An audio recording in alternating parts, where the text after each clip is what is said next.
2024 लोकसभा चुनाव गाजियाबाद की सीट को लेकर गर्मा गर्मी चल ही रही है। लगातार प्रत्याशी हर तरफ जा भी रहे हैं और मैदान में उतरे हुए भी हैं। हर प्रत्याशी ने अपने चुनाव की दावेदारी पेश भी कर दी है और हर प्रत्याशी डोर टू डोर हर इलाके में जा जाकर जो है जनता से बातचीत भी कर रहा है।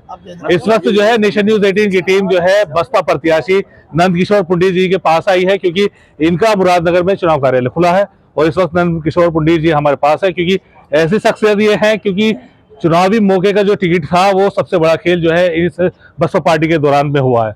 नंदकिशोर पुंडीर जी से बातचीत करेंगे। नंदकिशोर पुंडीर जी, किस तरह का यात्रा था? काफी पहले सेट भी हो गया, फिर आपका नाम आया, कैसा है ये सब चीजें? पहले तो पत्रकार मतलब बहुत बहुत स्वागत है आपका। देखो, सब अपनी किस्मत नसीब के खेल होते हैं। मैं काफ़ी समय से प्रयास कर रहा चुनाव का और मुझे भगवान ने मौका दे दिया और मौका भी ऐसी जगह दिया जो एक महानगर है और एशिया की सबसे बड़ी लोकसभा है।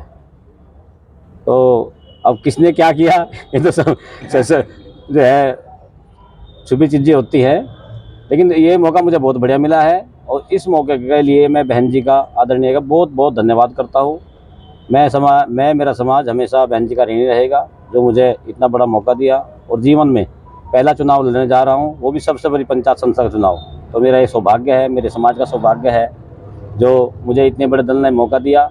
मैं ये सीट जीताकर छत्तीस बिरादरी के साथ मिलकर काम करूँगा और जीतकर बहन जी के हाथ मजबूत करूँगा, जिससे हमारी बहन जी प्रधानमंत्री बने और देश का बहुजन का विकास हो, सर्वजन हिताय सज्जन सुखाय के लिए काम हो। जिस तरीके से देखा जाता है गाजियाबाद लोकसभा सीट जो है यहाँ पर 16 बार अगर चुनाव हुए हैं तो 13 बार जो है यहाँ पे प्रत्याशी जो है वो बाहर ही जीत पाए हैं। क्या लगता है इस बार भी कुछ ऐसा चमत्कार होगा?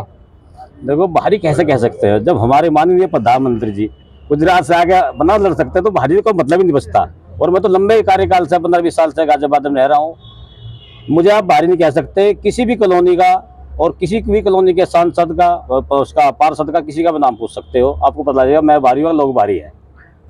तो ये तो एक मौका है और सभी चाहते हैं कि भाई कुछ देश में और धर्म के लिए काम कर जाए। मुझे मौका मिला है और मैं देश हित में काम करूँगा। जिस तरीके से देखा गया कि चुनावी पर्चे भी भर गए हैं, सभी प्रत्याशी सामने आ गए हैं।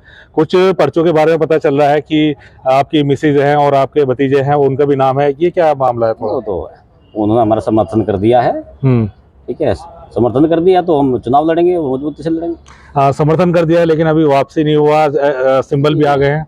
समर्थन तो सिंबल लगाने के बाद भी हो जाता है ना। ये तो कहने को उठाने का थोड़ी समर्थन होता है। समर्थन भाई ऐलान हो गया। ये कुछ राजनीतिकरण समझ में नहीं आया। आप भी थे, भाभी जी भी थी और आपके भतीजे भी थे, ये मामला समझ में आया। लग रहा था कि कहीं ना कहीं टिकट वापसी हो सकता है।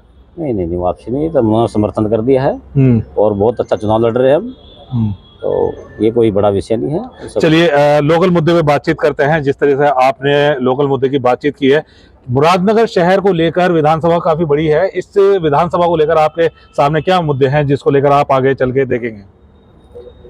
पांचों विधानसभाओं में सबसे अच्छी विधानसभा है मुरादनगर। आज हमने यहाँ के कार्यालय का उद्घाटन किया है और सभी मेरे बुजुर्ग भाई युवा यहाँ पे आए हैं। 36 बिरादरी के लोग इकट्ठे यहाँ पहुँचे हैं। हमने सभी का बहुत बहुत आभार व्यक्त किया है। और ये जो मुरादनगर विधानसभा है, इसमें ज़्यादा मुद्दे नहीं हैं। जो यहाँ पे फिलहाल सत्ताधारी सरकार है, फिलहाल कुछ हुआ है, पहले दूसरे भी दलों के विधायक रहे हैं, बहुत अच्छे काम हुए हैं। और सबसे बड़ी बात है यहाँ पे ना, सभी लोग मिलजुल कर रहते हैं, कभी कोई लड़ाई झगड़ा नहीं होते और सभी अब जो है बड़े प्यार स्वभाव से रहते हैं। सबसे करीबी सवाल एक ये है कि जिस तरीके से राजपूत समाज का और ठाकुर समाज का पश्चिमी बेल्ट में एक विरोध प्रदर्शन चल रहा है, उसको आप किस नज़रिए से देख रहे हैं? देखिए, जब बाबा साहब भीमराव अम्बेडकर ने हमारे देश का कानून बनाया, संविधान बनाया, तो सभी के लिए इसमें समानता दी थी और सभी को अधिकार दिया था। अगर उस अधिकार को मिलने के बाद भी हमें राज में हिस्सा नहीं मिलेगा तो कोई भी समाज विरोध करेगा और इसका विरोध जायज बनता है। सबको अपना हक है, तो किसी भी समाज का बिना राजनीति के हिस्से में विकास नहीं हो सकता। तभी वो अपना विकास करे, तभी दूसरों को करेगा। इसलिए नाराजगी तो स्वाभाविक बात है। और आज आपने देखा होगा राजस्थान में भी हमारे एक शेखावत की पकड़ी उछाड़ी गई है, तो जो सत्तारूढ़ पार्टी पता लग जाएगा उनको ओके कितनी उनकी सीटें आ रही हैं। चलिए, ये तो सारी बात रह गई है। आपने लोकल मुद्दे भी काफ़ी अच्छी बातचीत की है। एक समीकरण है जीत को लेकर, हर प्रत्याशी बताता है कि हम इतने परसेंटेज से आगे चल रहे हैं। ठाकुर साहब क्या सोच रहे हैं इस बात को लेकर? देखो, मैंने अभी हमारे साथी थे जी न्यूज के पत्रकार महोदय, उनको बताया कि भाई हमारा जो एससी समाज है तो बहन जी के आशीर्वाद से मैं टिकट लेके आया हूँ। वो 5 लाख प्लस है। मेरा समाज भी उतना ही है, क्षत्रिय समाज। और हमें काफ़ी लोग हमारी पार्टी से जुड़े हुए हैं, हमारे मुस्लिम समाज के, वो भी सारा समाज मेरे साथ है। पाल समाज मेरे साथ है, कश्यप समाज मेरे साथ है, सेन समाज मेरे साथ है, ब्राह्मण समाज मेरे साथ है, और हर बिरादरी, स्वर्ण समाज, ऐसी कोई बिरादरी नहीं जिसमें मुझे वोट नहीं मिलेगा। वो अलग बात है, तो कम बत्ती हो सकता है। आज की जो व्यवस्था है, आज की डेट तक मुझे 18 लाख प्लस वोट का जो है समर्थन मिल रहा है। चलिए, ये तो आपने बता दिया। इस वक्त जो है नवरात्रि भी चल रहे हैं और कल जो है ईद भी है। एक मुरादनगर वासियों के लिए और गाजियाबाद जिले के लिए क्या मैसेज देना चाहेंगे? देखो, ये देश सबका है, और देश ऐसा भारत ही है जिसमें हर धर्म रहता है, कोई भेदभाव नहीं है। इसलिए हम ईद भी कल सबके बीच मनाएंगे। मुरादनगर वाले हो, चाहे साहिबाबाद वाले हो, लोनी वाले हो, गाजियाबाद वाले हो, धौलाने वाले हो, सभी के बीच मैं कल रहूँगा।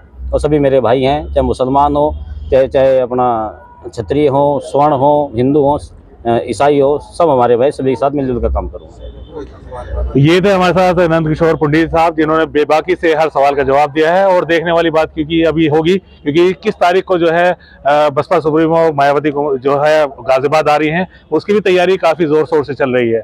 हालांकि अभी चीज़ देखने की सब वाली है, क्योंकि 26 अप्रैल में अभी जो है वो काफ़ी समय है, और अभी देखना है कि किस तरीके से प्रत्याशी डोर टू डोर जाके किस तरह की बातचीत करके जनता को लुभाते हैं। हैदर खान के साथ अफसर उल्लाह, नेशन न्यूज़ 18 गाजियाबाद।